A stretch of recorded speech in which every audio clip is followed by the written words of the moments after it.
thought you might.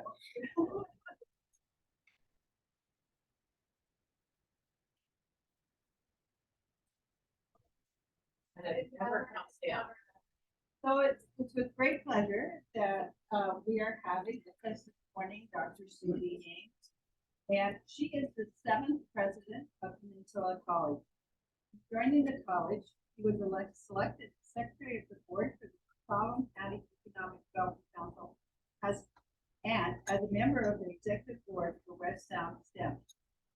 Prior to joining Peninsula, she worked at Lake Washington Institute of Technology and Washington 7 years, a variety of instructional administration roles. He has worked as an administrator at 4 community and technical colleges in the state, and for the state board for community technical colleges.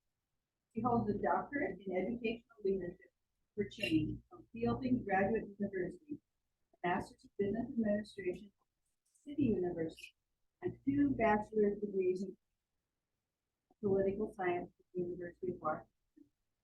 And when I went to one of the first gatherings and meetings at the college with Dr. Ames, what struck me more than anything was she really wanted to come here.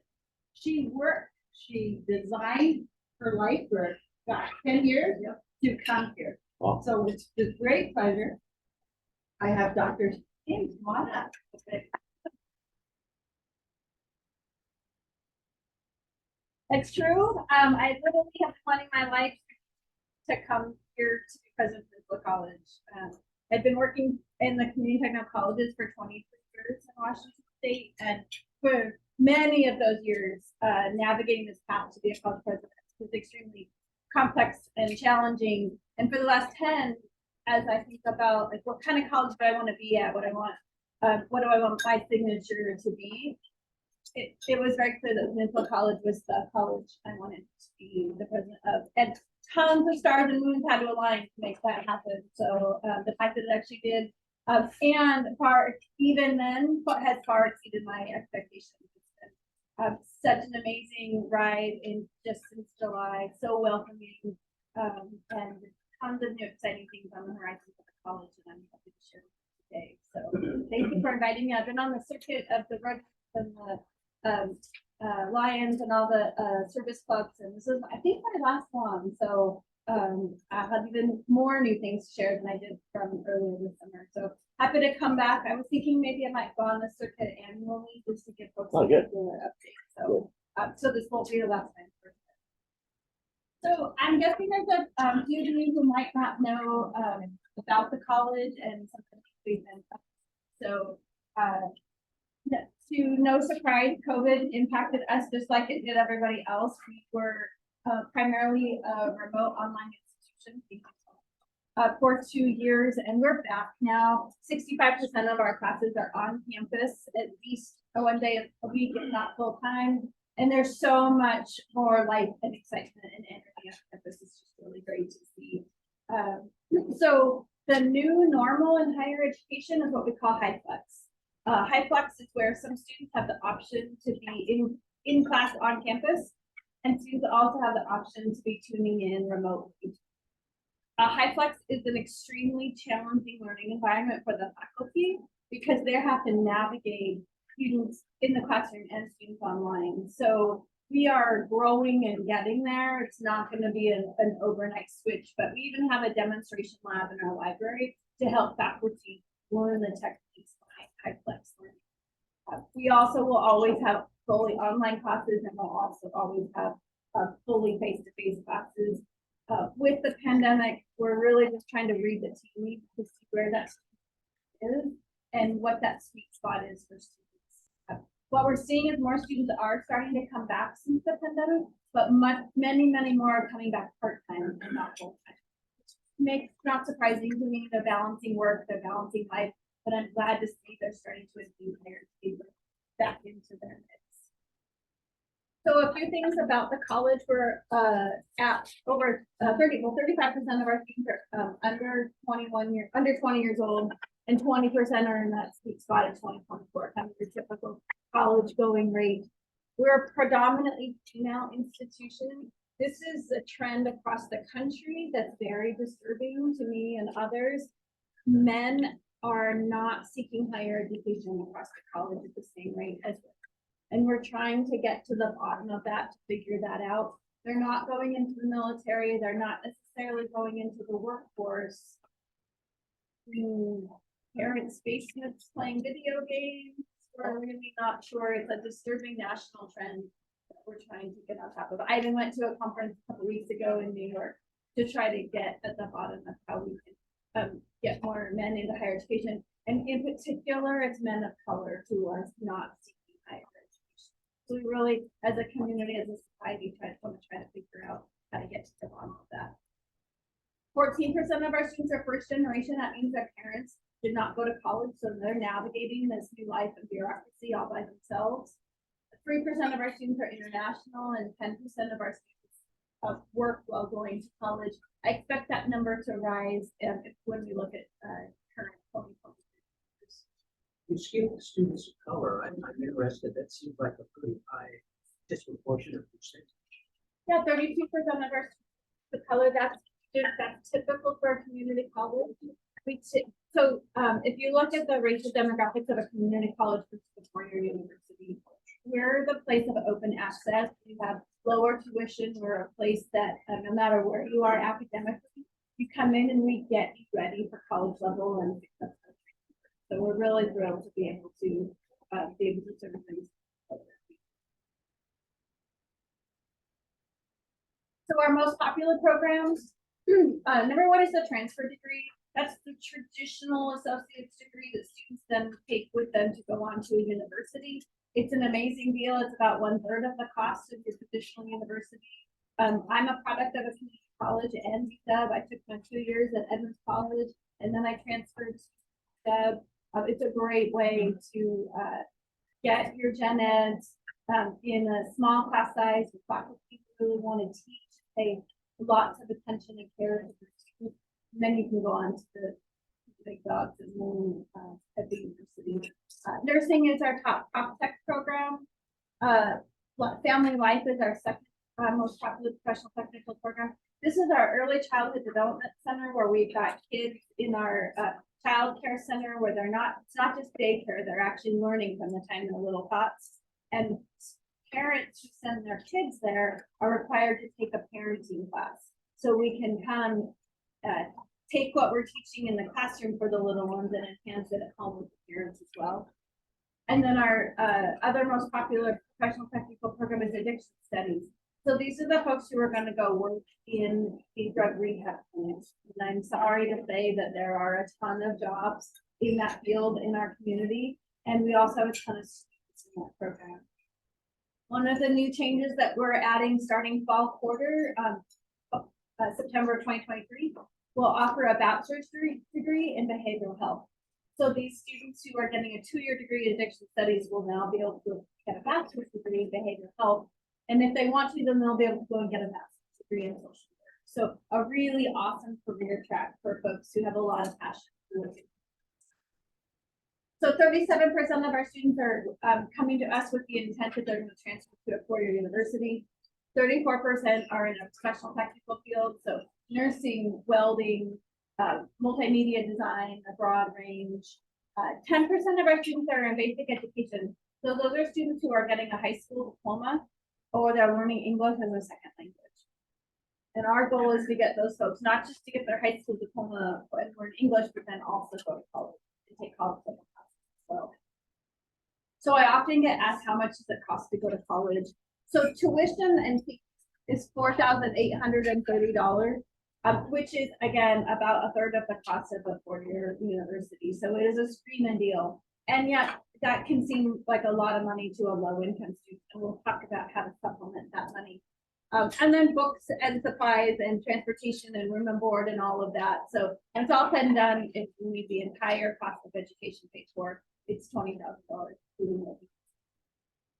for 1 year.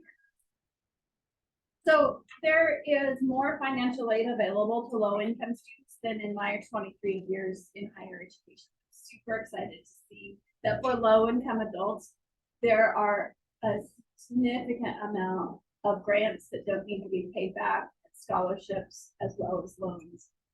So we had in loans and grants, $9.3 million awarded just at Peninsula College, the second smallest community college in the state. That's a significant amount of money. And I'm really proud to say, to point out that bottom line, $920,000 in local scholarships given to our students from our foundation at the college.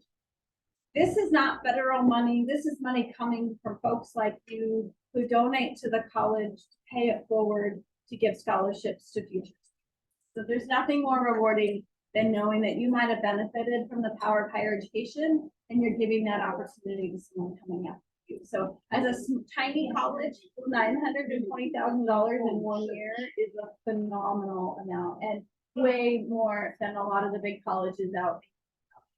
So thank you to our community for supporting our students so much.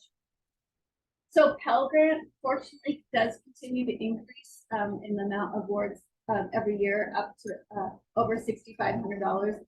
There's also something new that you might not be familiar with, and that's called the Washington College Grant. That's on top of the Pell Grant from the federal government, and that can be as much as $4,400, which then covers almost your full ride of your tuition. So for a low-income family making $107,000 or less, you can get virtually your full tuition paid for. We have the FAFSA, which is that super awful federal financial aid form that's ridiculously complicated. You practically need a college degree just to learn how to figure it out. We have staff dedicated on campus to help students navigate that form and figure it out. We meet with students, we meet with parents, and we help figure that out. We just got funding from the legislature. We now have someone out in Forks, someone out in Port Townsend, and we've got 2 people here in Port Angeles and Swim, dedicated simply to help people fill out the FAFSA. We are, our county and Grays Harbor County are the 2 counties with the lowest FAFSA completion rate in the state. And in Washington State, we're 45th out of 50 in completing the FAFSA.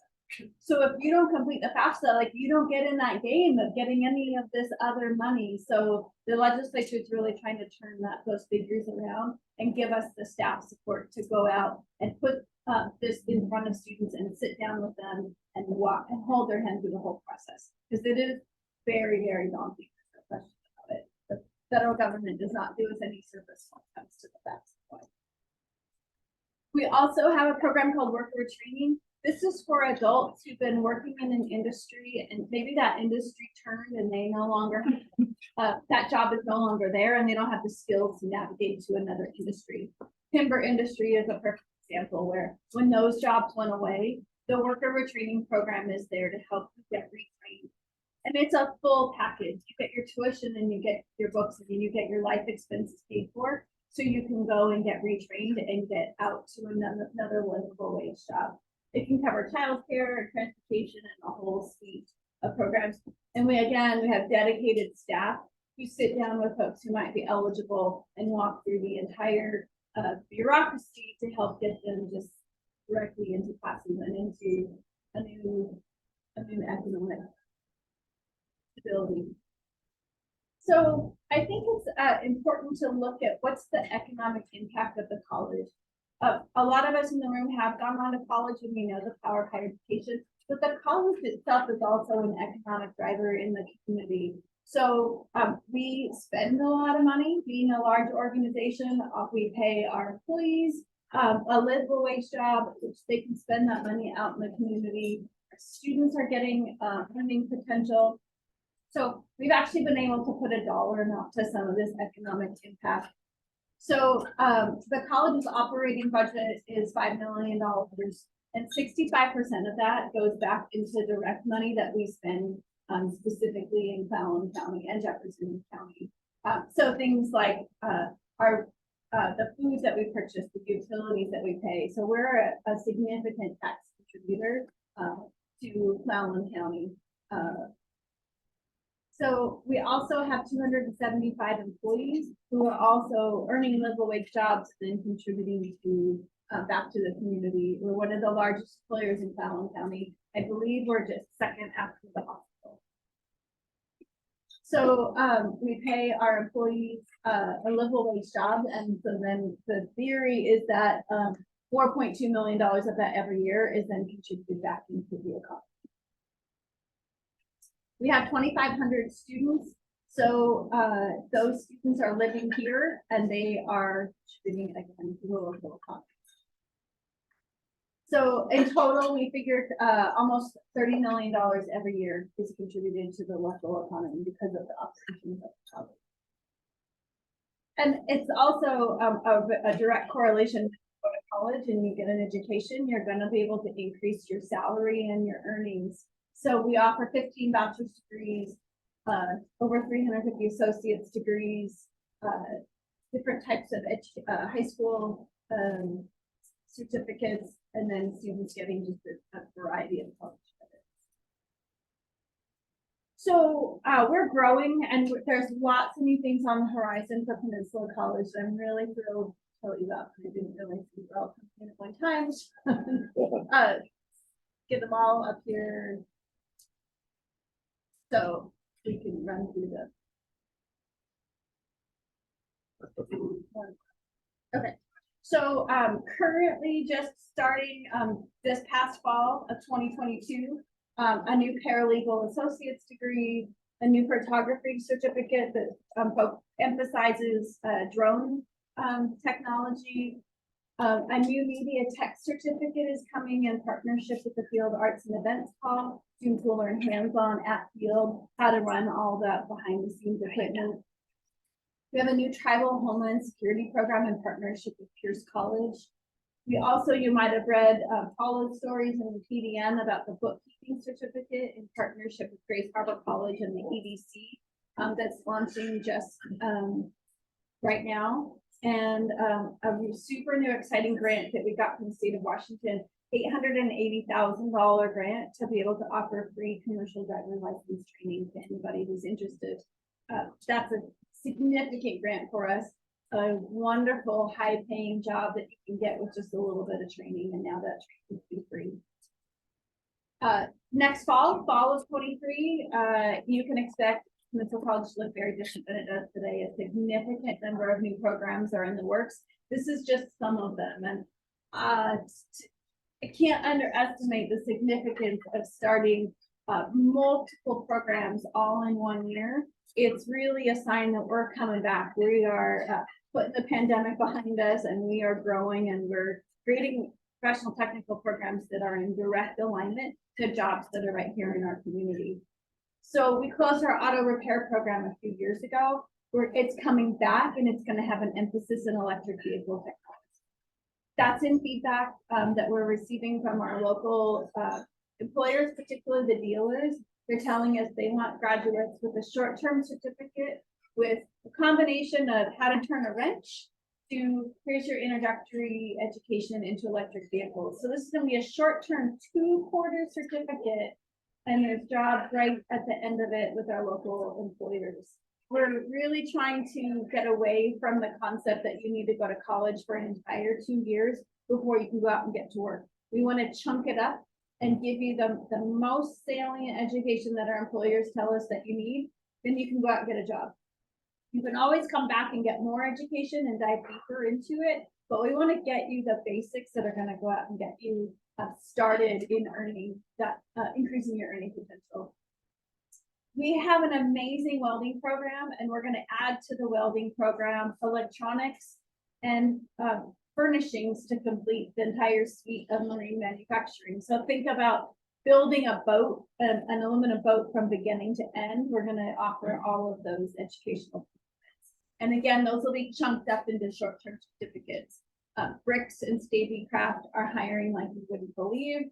And these folks are going to be able to go out and get jobs in each of those different departments within this.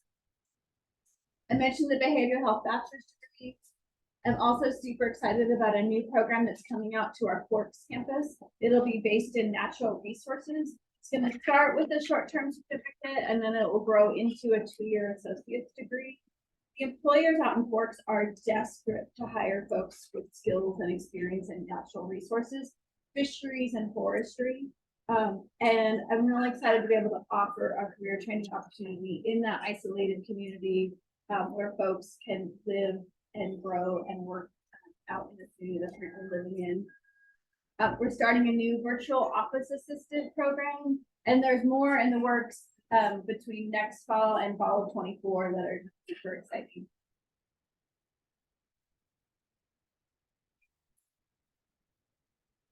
There's a relatively new program that just started last summer. We call it Running Start for the Trades. So you might be familiar with Running Start. That's the program where high school students can go to college for up to 2 years at no cost. And traditionally, Running Start was designed for transfer students for general education classes. And now the legislature has created a new program specifically for students who want to go into professional technical programs. So this is a great way for students to get a jump on their college education. That's again going to allow them to go out and get a job. Soon you're going to see a story coming out. Paula doesn't know about this yet because we haven't written press release, but there's a student who graduated from Peninsula High School. Took welding classes there. Took welding classes at Peninsula College. Graduated. Got hired at Stabycraft. Stabycraft is based out of New Zealand. This guy, I haven't met him yet. I'm assuming he's probably 20 years old. He's getting flown to New Zealand to get trained in the way Stabycraft manufactures their boats in New Zealand, so he can come home and implement those practices here at the Peninsula. I mean, what an amazing opportunity for a young individual to have that global travel experience and be so well cared for in a local company. All because he learned a trade at Peninsula High School and at We also are really dedicated to directly serving our business community. So there's a state program called the Job Skills Program that allows us together to go apply for a grant specifically to help train incumbent workers. So let's say your company is kind of changing gears. Maybe you're bringing in some new technology and you need to upskill your current workers. You can partner with us where we can go get a grant from the state that helps pay for the education. And then we'll find the teachers and we'll help pay your current workers. We can do it at your employment site, so you don't have to take time away from your manufacturing line. We also teach leadership skills to a lot of incumbent employees. Maybe you've got someone who is a new supervisor and needs to learn management and supervision and employee relations. So we'll teach a variety of different types of training through our job skills program. So if you know of any employer who has that kind of need for their incumbent workers, just reach out to us, and then we customize these programs specifically to meet employers. I'm thrilled to be able to talk about our Indigenous language courses. So we started out partnering with the Lower Elwha, the Jamestown, and the Port Campbell tribes, and started offering the Clallam language. We now offer 6 of the Clallam language classes. Then we expanded it to the Makah language, and now we're offering just this quarter, starting to offer the Quileute language. So these are in direct partnership with our local tribes. These classes also transfer to university. So you might think like if you had to take Spanish or French or German in high school or college, now you're going to be able to take an Indigenous language and transfer that as well. The Clallam languages were so popular, we had almost 200 students enrolled in the very first quarter. And these were actually students taking an online class, enrolling from all over the country. So a lot of local Clallam tribal Indigenous folks who moved away, but want to increase their ties back home, might be in the East Coast and they're tuning into one of their home language. So really inspiring. The tribes are thrilled to be able to partner with us to be able to revive their traditions and their cultures, and the classes are taught by our local Indigenous leaders. So we're just really thrilled to be able to introduce these. We'll flesh out the Makah and the Quileute courses, so we'll offer the full 2 years of all 3 languages right here. We're just really honored to be able to partner with our tribal. Some of you might remember probably 2018, maybe 19 and before, we used to offer community education classes. Thrilled to be able to say they're back. This is a broad range of classes, not for credit, but for folks who just want to increase their knowledge or learn a new hobby. from ceramics, to painting, to, growing plants, to learning how to write grants, to gain a project management certificate, a wide range of non-credit community-based education classes. So this wouldn't be a presentation without us focusing on our students. So our students are inspiring to me and to the college employees every single day. The hurdles they overcome to be able to make it to college and figure out how to balance college and life is just super inspiring. It's honored to be able to be a part of their future. This is a lot of information. I'm happy to just stop and answer any questions on any. Back a few years ago when I was working full-time, our business was able to hire students that were still students, sort of in an intern program. This was in business and accounting kinds of things. Is that opportunity still available, both in that, but also in other fields, where so they can be a student and working in an intern capacity at the same time? Yeah, so the business internship is still embedded into our bachelor's program. We have Robert here as our tenure track faculty member who helps lead that program. So I'm sure, Rob, you've probably spent quite a bit of time partnering with this community and matching those connections. Yeah, we probably have 2 to 5 internships for the quarter. As far as the other programs not related to business, it kind of depends. So the bachelor's degree, which is where you find the business intern, is where internships become a lot more accessible, easier to build it into the bachelor's level curriculum, because the students are working at a higher level, they have a higher level of knowledge. In the associate's degree, it can be a little bit more challenging because the students are just learning the ropes, and you would need to find an employer who's willing to take on someone who might not be quite at the level that you need them to be. So some programs have internships embedded in them, but much more so at the bachelor's. I've got to say that it was very successful. We probably hired 6 or 8 over a few years, and I think we hired them all on a full-time basis once they finished. Yeah, it's a great way to vet them and kind of pick your favorite people. Oh yeah, Yeah. Great.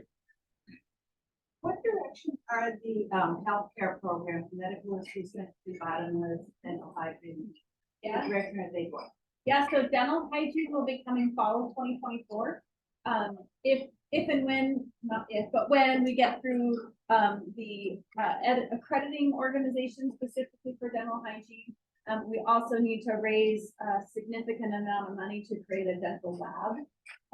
Dental programs are the most expensive program we could possibly offer at a college, but it's super important because the need for dental hygienists in our community is off the wall.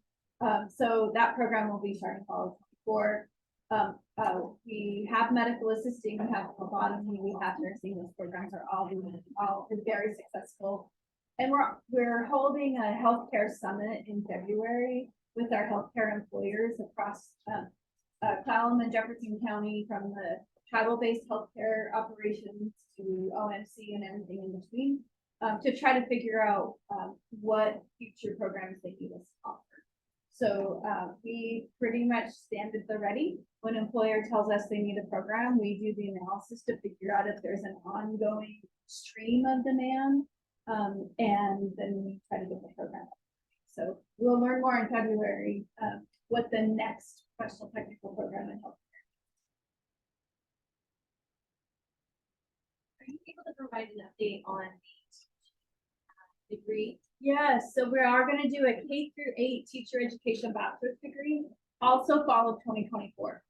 We were hoping for fall of 23, but the public education something or other PBS accrediting body is a beast, and they have their own timelines of they only meet twice a year, and we weren't able to align our really rigorous application with their meeting time, so we decided to push it to 24. There is a huge need for our school system to be able to hire elementary teachers, K-8, particularly in the outlying areas. Not so much right here, Port Angeles, school district, but in outlying areas, if you talk to the superintendents and principals, they're desperate for K through 8 teachers. And what we're really excited about is to be able to grow our own. And so to be able to, like I was just talking to a tribal council member from the Makah tribe. So being able to educate a Makah tribal member to go back out and teach in their Makah schools is really that magic that we're trying to create. So about that program. Follow 24. You raise this hand. Okay, you got dibs. Go on. Can you talk about the exchange student program?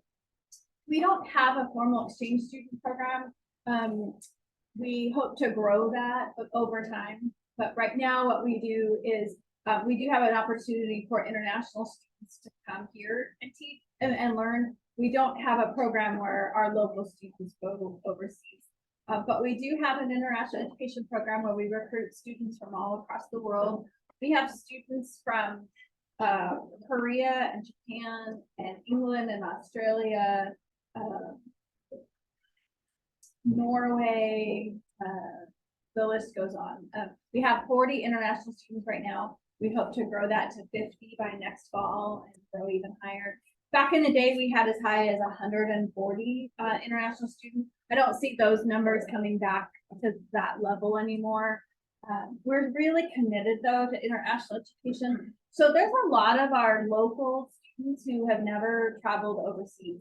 And at the same time, we live and breathe in a global economy. So we think it's really important to educate our local students about that global awareness. So by recruiting international students, we create a little bit of that international flavor inside a classroom to help make our local students more well-rounded.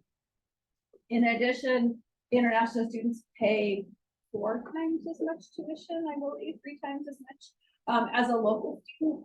And we do not get enough money from the state of Washington to operate the college. So an international student helps subsidize our college so that we can offer more opportunities for our local students.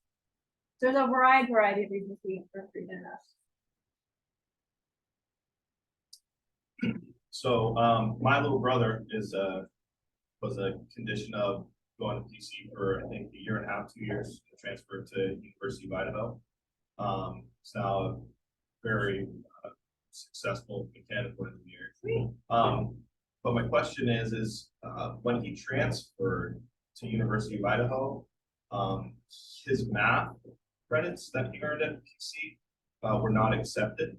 So my question is there any effort to on the college with contacting or discussing with both in-state colleges and adjacent colleges, UI, Oregon State, Oregon, to I guess maybe suss out exactly what they're willing to accept when it comes to transfer credits? We do. We also work with students to help educate them on how to do that themselves. There's a lot of agency that we try to instill in transfer students. So we have articulation agreements with universities, but we also say, if you know which college you want to go to, go call them, talk to an advisor over there. I can tell you, I was a transfer student in state, but I met with my UW advisor many times, even as a community college student, just to make sure I was taking all the right classes. It does take a little bit of extra effort to make sure that you're taking the right classes. We also can often talk sometimes faculty to faculty, like a math faculty at Peninsula College can talk to the math faculty and at the university, or the math faculty can talk to an advisor, or we also send our syllabi that includes all the learning outcomes so that the university can see what we teach there. Engineering and science-based fields can be more challenging because an engineering field is going to have, every university has a different set of math classes that they require. So it does require extra attention and care, but it can work. We do offer the transfer classes. It's just a matter of which ones. But I'm glad he made it. Well, Dr. Suzy, thanks a million for joining us this morning. My pleasure. We're excited about you being here and doing everything and taking those. Thank you. Thrilled to be here. Thanks for your time. If you Got one, please.